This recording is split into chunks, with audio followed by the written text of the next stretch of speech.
J'ai regardé ma belle-mère convulser sur le parquet ciré de notre appartement haussmannien, ses ongles griffant le vide comme les cordes d'un violon brisé, tandis que le poison, un extrait subtil de digital pourpre, cueilli dans les jardins du Luxembourg, diffusait sa mélodie mortelle dans ses veines. Elle avait vendu mes instruments, ces reliques de mon enfance volée, pour rembourser ses dettes à des usuriers de Pigalle, me laissant nu, sans voix, dans le silence d'une trahison qui hurlait plus fort que n'importe quel orchestre. Mais ce qu'elle ignorait, dans son arrogance de bourgeoise déchue, c'est que j'avais déjà composé son requiem. Une vengeance qui transformerait son mépris en une symphonie éternelle, jouée sur les planches du Carnegie Hall, où mes inutiles trésors trouveraient enfin leur apothéose. Paris, cette ville de lumière factice et d'ombre vorace, m'avait toujours semblé un théâtre cruel, où les masques tombent au gré des averses soudaines sur les boulevards. J'avais 28 ans lorsque tout bascula, mais les racines de cette haine s'enfonçaient plus profond, dans les limbes d'un passé que je portais comme un violoncelle trop lourd sur mon dos voûté. Mon nom est Lucien Duval, fils unique d'un père architecte qui avait bâti des ponts entre les quartiers chics du 16e et les ruelles sordides de Belleville, mais qui n'avait jamais su relier les âmes brisées de sa famille. Ma mère, une pianiste virtuose disparue trop tôt dans un accident de train vers Strasbourg, un déraillement banal, disaient les journaux, mais j'avais toujours soupçonné un sabotage, un mot d'adieu inachevé. M'avait légué non seulement son amour pour la musique, mais aussi un coffre-fort de mystère qu'elle avait scellé d'un baiser froid sur mon front d'enfant. Mon père s'était remarié 2 ans après, avec Elisabeth, une femme aux lèvres carmin et aux yeux comme des éclats de verre pilé, originaire d'un petit village normand où les marées effacent les secrets plus vite que les vagues n'emportent les coquillages. Elle était actrice ratée, reconvertie en décoratrice d'intérieur pour les salons de thé du Marais, mais son vrai talent résidait dans l'art de la manipulation, un fil invisible qu'elle tirait pour plier les volontés à sa guise. Au début, elle feignait l'affection, des gâteaux au chocolat tièdes après l'école, des promenades le long de la Seine où elle murmurait des contes de fées tordues, où les belles-mères n'étaient jamais les méchantes. Mais bientôt, les masques craquelèrent. « Ton violon est un bruit de crécelle, Lucien », sifflait-elle lors de mes répétitions dans le salon, ses ongles laqués tambourinant sur le bois du piano familial comme un avertissement. Et ce cello, une relique de musée, bonne à vendre aux brocanteurs de Montmartre. Mon père, aveugle à ses caprices, hochait la tête en riant, ses lunettes glissant sur son ébusqué. Elisabeth a raison, fiston. La musique, c'est charmant, mais l'architecture paie les factures. Il ignorait, ou feignait d'ignorer, que j'avais déjà décroché une bourse pour le Conservatoire de Paris, que mes compositions circulaient sous pseudonyme dans les cercles underground de la rive gauche, que des agents new-yorkais m'avaient contacté pour une audition au Carnegie Hall. Non, pour lui, j'étais l'éternel adolescent, le rêveur qui gaspillait l'héritage maternel sur des cordes usées et des partitions jaunies. Elisabeth, elle, voyait clair. Elle haïssait en moi l'ombre de ma mère, cette rivale posthume qui hantait encore les murs de notre appartement rue de Rivoli, dans les notes fantômes qui s'échappaient de mes répétitions nocturnes. La trahison frappa un soir d'automne pluvieux, en 2023, alors que je séjournais à Lyon pour une masterclass avec un maître tchèque exilé. J'avais laissé mes instruments. Le violon Stradivarius hérité de ma mère, valant une fortune en émotions sinon en euros, le cello Montagnana patiné par des décennies de passion, et même mon alto cremonaise, ce petit frère espiègle, alignés comme des sentinelles dans le salon. « Protège-les, papa », avais-je supplié au téléphone, la voix nouée par l'anxiété du voyage. Ce sont plus que du bois et des boyaux. C'est mon sang. Il avait promis, d'une voix pâteuse de cognac, mais Elisabeth. Ah, Elisabeth avait d'autres plans. À mon retour, 3 jours plus tard, le salon était un désert. Les étuis avaient disparu, remplacés par un vase en cristal vide, clinquant comme un mensonge. Où sont-ils? Murmurai-je, le cœur cognant comme un métronome détraqué. Mon père baissa les yeux, triturant ses blueprints d'un nouveau pont sur la Marne. Elisabeth les a réorganisés. Elle pensait que tu n'en avais plus besoin, avec tes études d'architecture qui avancent. Études d'architecture? J'éclatai d'un rire hystérique, un son qui ricocha contre les moulures du plafond comme une fausse note. Puis elle apparut, dans sa robe de soie rouge sang, un verre de chardonnay à la main, un sourire de sphinx aux lèvres. Tes jouets inutiles, Lucien? Je les ai vendus à un antiquaire du quartier latin. 100 000 €, net. Ça paiera tes dettes d'étudiant. Et les miennes. Les siennes. Les dettes de jeu, accumulées dans les cercles clandestins de Deauville, où elle perdait des fortunes sur des chevaux boiteux et des roulettes truquées. Je la fixai, sentant une fissure se propager dans mon âme, comme une partition déchirée au milieu d'un crescendo. 100 000 € pour mon âme. Elle avait fouillé dans mes tiroirs, trouvé les lettres de l'agent américain. Votre concerto pour violon et orchestre est une révélation, monsieur Duval. Carnegie Hall vous attend en juin 2024, et les avait brûlés dans la cheminée, riant de ce qu'elle appelait « tes délires yankees ». Mon père savait. Il avait assisté, muet, à la transaction, préférant le silence conjugal à la fureur filiale. PHN bidouble, en duo majeur-mineur. Ce soir-là, seul dans ma chambre sous les combles, je composais les premières notes de ma vengeance. Un motif lancinant, un ostinato de teine pure, que j'inscrivis sur une feuille volante, jurant par tous les saints de la musique que Elisabeth paierait, non en euros, mais en souffrances symphoniques. Les semaines suivantes furent un lent empoisonnement, non pas chimique, pas encore, mais existentiel. Sans instrument, je n'étais plus qu'un fantôme dans les couloirs du conservatoire, feignant l'indifférence pendant que mes camarades répétaient leur gamme. J'empruntais un violon anonyme, un objet sans âme, et jouais pour un quatuor underground au caveau de la Huchette, où les jazzmen me regardaient avec pitié. « T'as perdu ton feu, Lucien », murmura Pierre, mon altiste complice, en sirotant un pastis dilué. « C'est pas juste les cordes. C'est comme si on t'avait volé ta voix. » Il avait raison. Mais dans l'ombre, je tissais ma toile. J'embauchais un privé, un ancien flic limogé pour corruption, pour fouiller le passé d'Elisabeth. Les premiers rapports arrivèrent comme des accords dissonants. Née Élise Moreau à Étretat, orpheline à 12 ans après un incendie suspect qui avait rasé la ferme familiale, adoptée par un couple d'aristocrates fauchés qui l'avait reniée à 18 pour conduite immorale. Un amant marié, un scandale étouffé. Puis, Paris, des rôles mineurs au théâtre de l'Odéon, des liaisons avec des producteurs véreux, et enfin, mon père, piégé par un charme qui masquait une addiction au jeu hérité de ses parents normands. Mais le vrai secret, celui qui me fit basculer dans l'abîme, surgit lors d'une nuit d'insomnie, alors que je compulsais les archives jaunies du privé dans un café enfumé près de Bastille. Elisabeth, n'était pas une simple joueuse compulsive.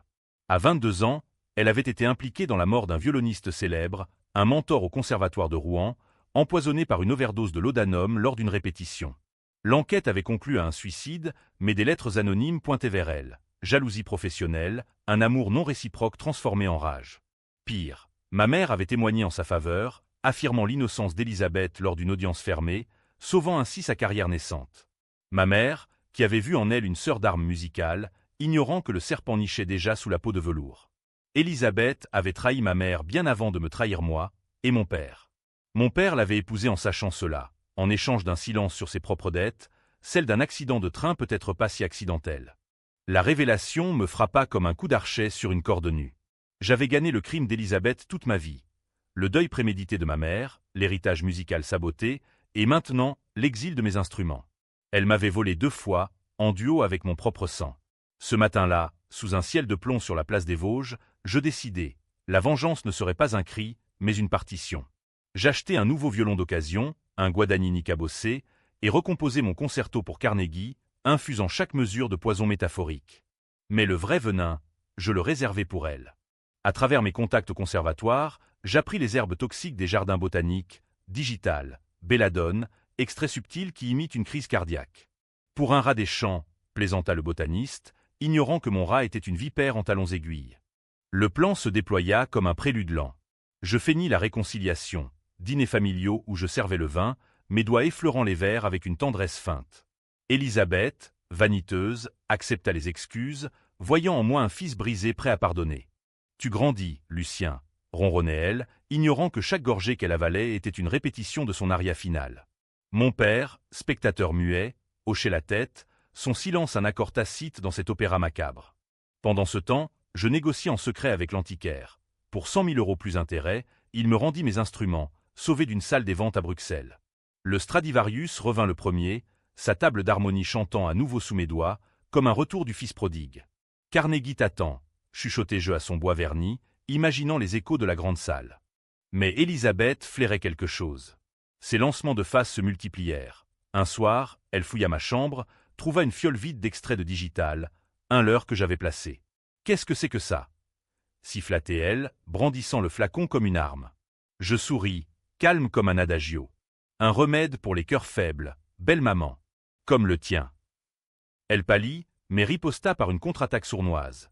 Elle contacta le conservatoire, insinua que j'étais instable, drogué, un risque pour les auditions. Mes professeurs, prudents, hésitèrent. Mon agent américain rappela, la voix teintée de doute. « Lucien, des rumeurs circulent. Prouve-leur sur scène. » La tension montait, un crescendo haletant, où chaque regard échangé était une fausse note sur le point d'exploser. Le point de non-retour survint lors d'une réception au musée d'Orsay, sous les horloges immenses qui tic-tactaient comme des bombes à retardement.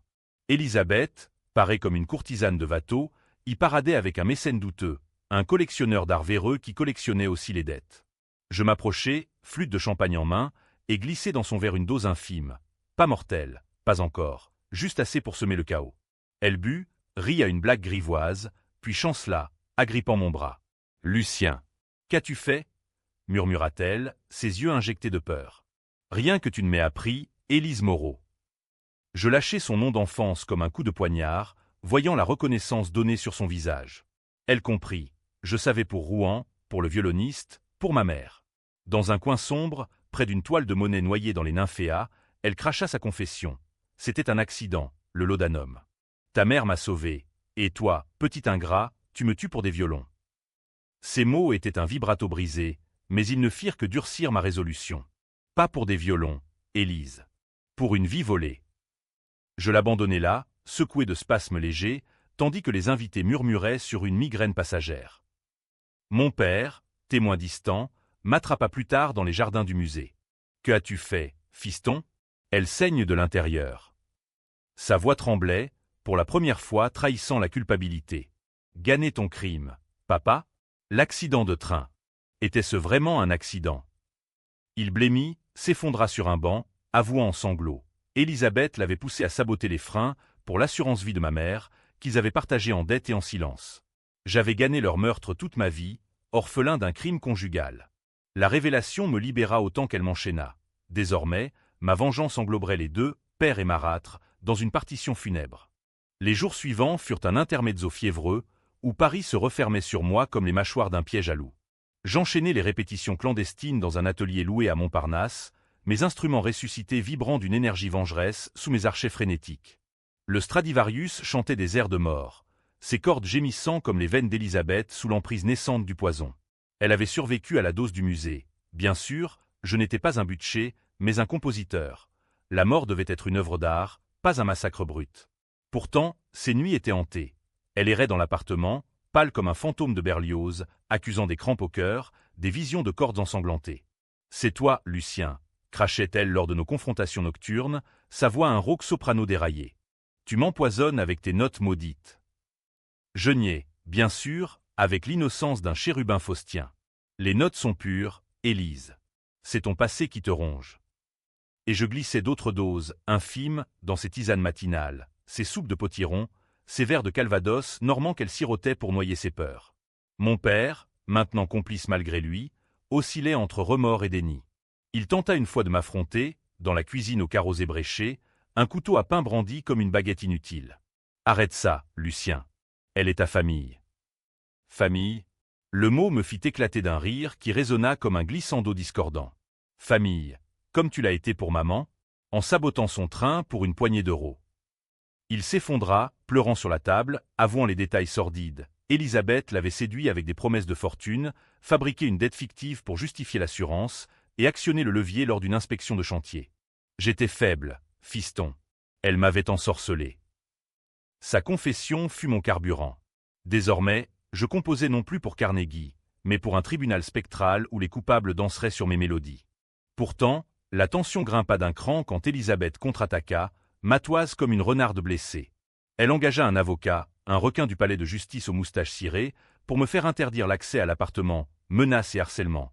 Arguait-elle, brandissant des enregistrements truqués de mes rires démentes. Je dus m'exiler temporairement chez Pierre, dans son cagibi de la butte aux cailles, où les murs suintaient d'humidité et de rêves avortés. Là, entouré de partitions froissées et de bouteilles de rouge bon marché, je peaufinai le twist de mon opéra. Contacter l'agent américain pour avancer l'audition, transformer ma vengeance en spectacle public. Venez à Paris d'abord, télégraphiez-je. J'ai une première exclusive pour vous. L'agent, un certain Harold Weiss, un juif new-yorkais aux tempes grisonnantes et au palais affûté pour le génie, débarqua 2 semaines plus tard, atterrissant à Orly sous une pluie battante qui transformait les Champs-Élysées en un fleuve de regrets. Je l'emmenai dans une petite salle de concert oubliée, le caveau des oubliés, niché dans les catacombes revisitées du 5e arrondissement, un lieu où les échos des morts se mêlent aux vivants. Là, sous des lustres poussiéreux, je jouais pour lui seul, mon concerto révisé, Requiem pour une traîtresse, où chaque mouvement narrait un chapitre de ma saga. Le premier, Allegro Furioso, dépeignait la vente des instruments, cordes grinçantes comme des cris étouffés. Le second, Andante Lamentoso, pleurait la mort de ma mère, un solo de cello déchirant. Le troisième, Presto Infernal, esquissait la chute d'Elisabeth, un tourbillon de dissonance qui laissait l'auditeur haletant. Weiss fut conquis, ses yeux larmoyants sous les spots jaunâtres. C'est du Shostakovich meets Zola, Kid. Carnegie est à vous. Mais qu'est-ce qui vous ronge comme ça? Une muse ou un démon? Je souris, effleurant le bois du violon comme une amante. Les deux, monsieur. Et le démon porte jupe et talons. Il rit, ignorant la profondeur du gouffre, et signa le contrat sur une nappe en papier, scellant mon billet pour New York. Mais Paris, cette garce jalouse, ne me lâcha pas si facilement. À mon retour à l'appartement, l'avocat avait échoué, grâce à un pot de vin discret. Elisabeth m'attendait, flanquée de mon père, dans un salon tendu comme une toile d'araignée. « On sait pour tes petites fioles, Lucien », siffla-t-elle, brandissant une preuve forgée. Un rapport médical falsifié indiquant des traces de digital dans son sang. Tu vas payer pour ça, comme ton cher maître de Rouen. Le choc me traversa comme un trémolo. Elle avait fouillé plus profond, contacté d'anciens amants pour exhumer le scandale de 1998, et maintenant, elle me piégeait avec mon propre venin. Mon père, pâle, murmura « Confesse-toi, fiston. On peut arranger ça en famille. » Famille, encore ce mot poison. La rage bouillonna, et dans un geste impulsif, oh, ce fut mon unique faux pas, un roux-bateau imprévu, je renversai la table, envoyant verre et assiette volés en un chaos cristallin. Arrangé? Comme vous avez arrangé maman. Hurlai-je, et dans la fureur, j'avouai tout, le poison, les secrets, le requiem. Elisabeth triompha, appelant la police d'une voix théâtrale, tandis que mon père s'interposait, pleurnichant des regrets tardifs. Les menottes furent froides sur mes poignets, le commissariat du 4e une cellule grise où les confessions coulaient comme de la pluie sur les grilles de la conciergerie. Accusé d'empoisonnement aggravé, je risquais la perpétuité, ou au mieux, une camisole pour folie artistique. Mais voici le twist qui fit basculer le jury spectral de ma vengeance. Pendant la garde à vue, Pierre, mon altiste fidèle, infiltra l'appartement avec une clé volée. Il trouva non seulement les preuves contre moi, des fioles cachées par Elisabeth elle-même pour me piéger, mais aussi un journal intime, relique normande aux pages jaunies, où elle confessait tout, le meurtre du violoniste, le sabotage du train, et pire, une liaison avec mon père avant la mort de ma mère, un adultère qui avait miné le mariage familial des années durant.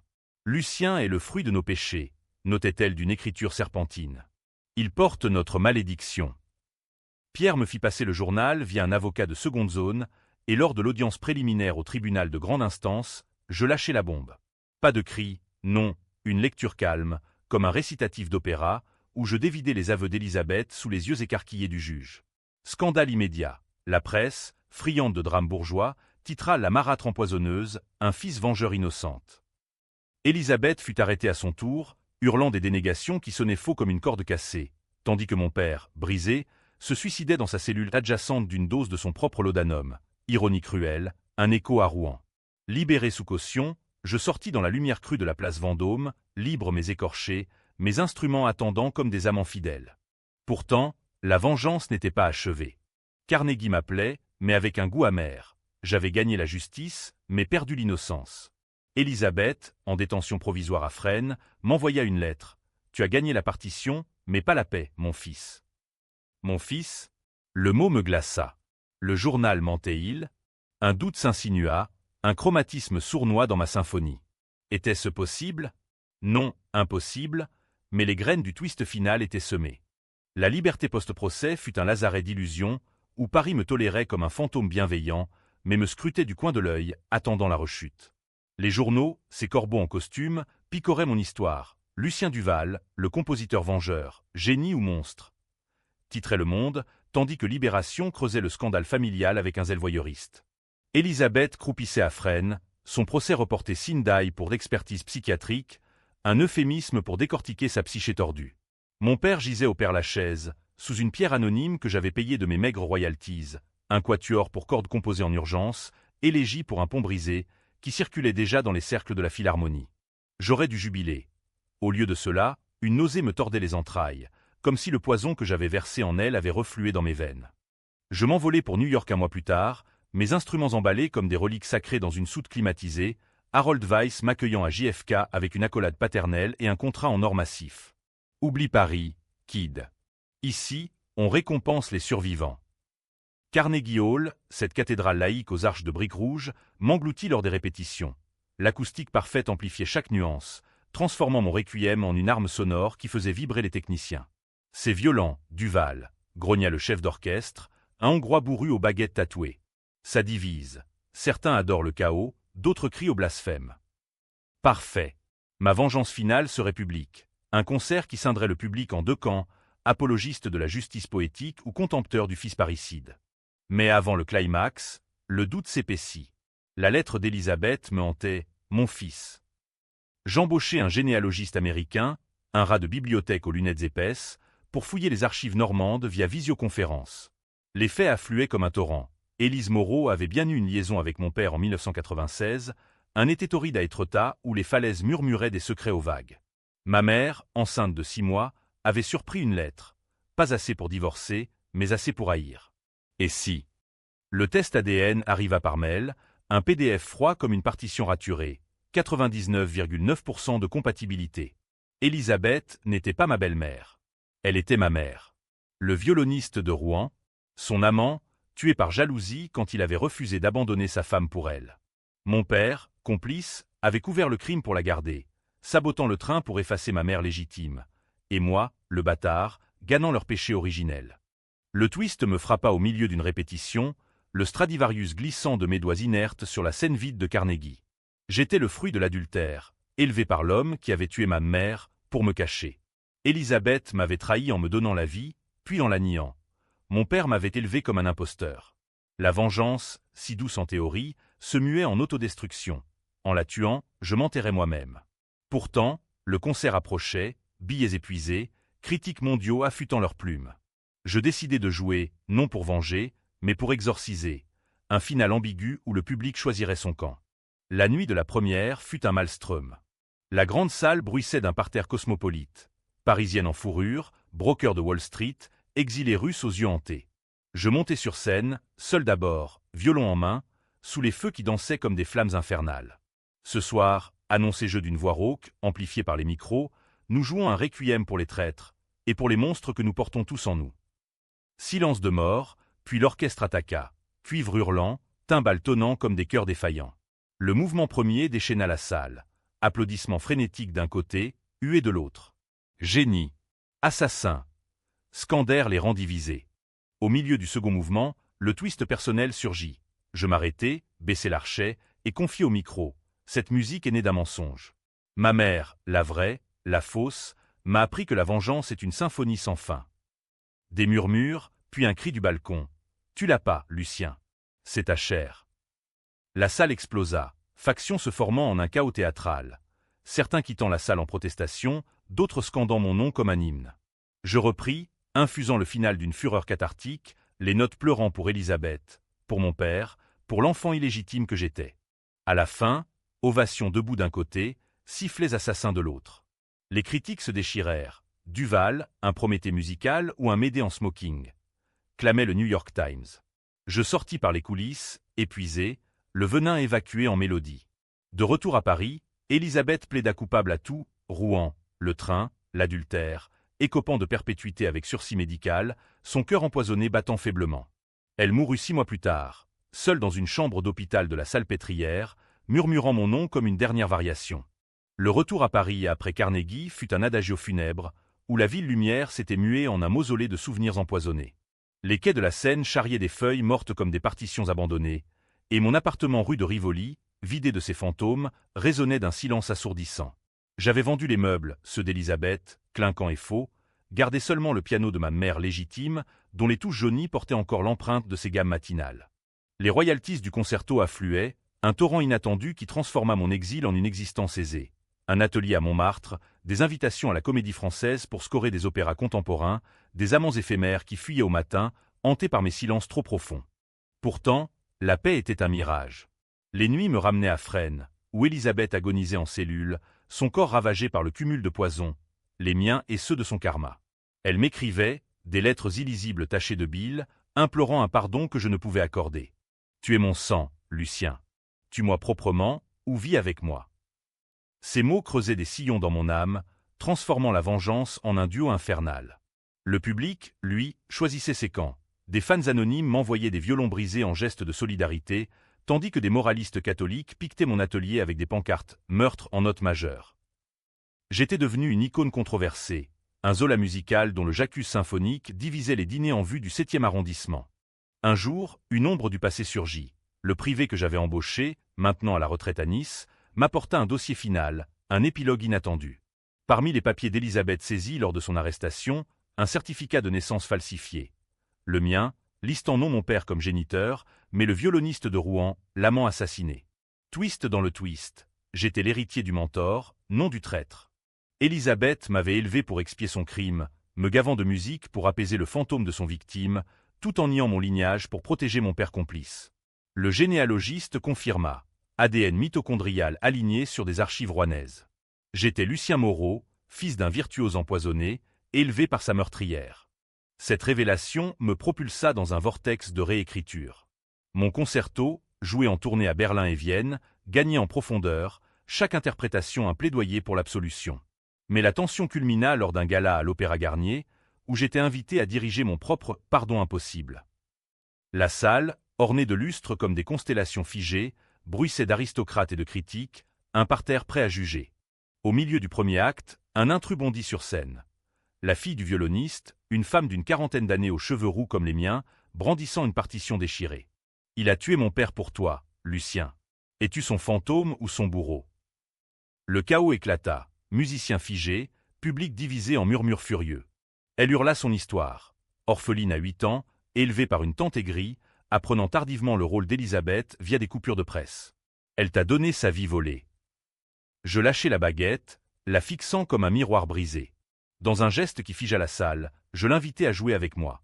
Un duo improvisé sur le thème du requiem, ses doigts hésitants sur un violon prêté se mêlant au mien en une harmonie improbable.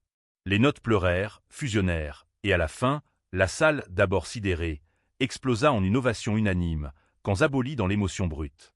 Cette nuit-là, nous parlâmes jusqu'à l'aube sur les toits de l'opéra, sous un ciel étoilé indifférent. « Je ne t'ai pas, Lucien », murmura-t-elle, sa voix un soprano fragile. « Tu as vengé père sans le savoir. » Nous devînmes complices, co-compositeurs d'une suite, Héritage empoisonné, une œuvre qui explorait les lignages toxiques, jouée dans les festivals d'Avignon où le public débattait des heures, vengeance justifiée ou cycle maudit. Mais Elisabeth, sentant sa fin, orchestra un dernier larcin depuis sa cellule. Un appel anonyme à la presse, révélant mon vrai père et accusant mon gala de manipulation sentimentale. Scandale renouvelé, avec moi au centre d'un cyclone médiatique. Duval, fils de meurtrier, hurlaient les unes. Je ripostai par silence, composant en secret un opéra complet, La Marâtre, où Elisabeth était anti-héroïne, victime, bourreau, mère monstrueuse. La première à la Scala fut un triomphe controversé, critique déchirée entre admiration pour la nuance et accusation de complaisance. L'opéra La Marâtre devint mon exutoire final, une cathédrale sonore érigée sur les ruines de ma lignée. À la Scala, sous les fresques baroques de Milan, la première fut un bain de sang métaphorique. Elisabeth incarnée par une soprano dramatique aux yeux fous, chantant son aria de confession « J'ai tué pour l'amour, empoisonné pour la paix », tandis que mon avatar, ténor tourmenté, répondait en un duo de rage et de pardon. Le public milanais, habitué aux passions verdiennes, se scinde net, ovations enflammées pour les audacieux, départ furieux des puritains. Duval réinvente le mélodrame français en thriller psychologique, acclama la Repubblica, mais un critique puritain cracha. Célébrer la matricide, même fictionnelle, c'est pactiser avec le diable. De retour en France, le fantôme d'Elisabeth refusa de s'enterrer. Elle mourut pendant les répétitions parisiennes à l'Opéra Bastille, son cœur, ce traître infidèle, lâchant au milieu d'une visite conjugale refusée. La nouvelle me trouva sur scène, archet en main, et pour la première fois, je pleurais, non de joie vengeresse, mais de vide abyssal. Était-ce victoire? Son dernier souffle, rapporté par un gardien compatissant, avait été un murmure « Joue pour moi, mon fils errant ». Je l'intégrai à l'opéra comme épilogue, une variation posthume où la marâtre revenait en spectre, bénissant son bourreau d'une berceuse tordue. Le procès post-mortem fut le vrai climax, un cirque judiciaire au palais de justice où les avocats disséquaient son legs empoisonné. Moi, témoin clé, témoigné non en accusateur, mais en narrateur, elle m'a donné la musique et la malédiction. J'ai rendu la justice en note. Le juge, un vieil humaniste aux lunettes pincées, suspendit le verdict sur mon implication, art-thérapie ou préméditation, me laissant en sursis éternel. La fille du violoniste, maintenant ma muse et peut-être plus, témoigna en ma faveur, il a guéri nos fantômes. Le public, ce jury élargi des cafés parisiens, choisit son camp, pétition pour ma canonisation artistique, contre-manif pour mon exil. Aujourd'hui, à 30 ans passés, Je vis en reclus dans une masse provençale, entouré de cordes neuves et de partitions infinies. Carnegie fut le pic, mais la vengeance, ce serpent, a bouclé sa queue. J'ai composé un quatuor final, apothéose inachevée, dédié à tous, traîtres, victimes, fils perdus. Le twist ultime. Dans une lettre posthume, Élisabeth révéla un dernier secret. Le train n'avait pas été saboté par mon père seul. Ma mère légitime, rongée par la jalousie, avait comploté avec elle pour l'assurance, un pacte de femme brisée qui avait mal tourné. Tous coupables, tous innocents dans le chaos familial. Ai-je gagné? Le monde débat encore, lors de mes rares récitals où les salles se divisent en murmures passionnés. Peut-être la vraie revanche est cette ambiguïté. Une symphonie qui n'en finit pas de résonner, forçant chacun à choisir sa note dans la dissonance. Et moi, Lucien Duval ou Moreau, je joue éternellement sur les cordes d'un violon qui sait tout.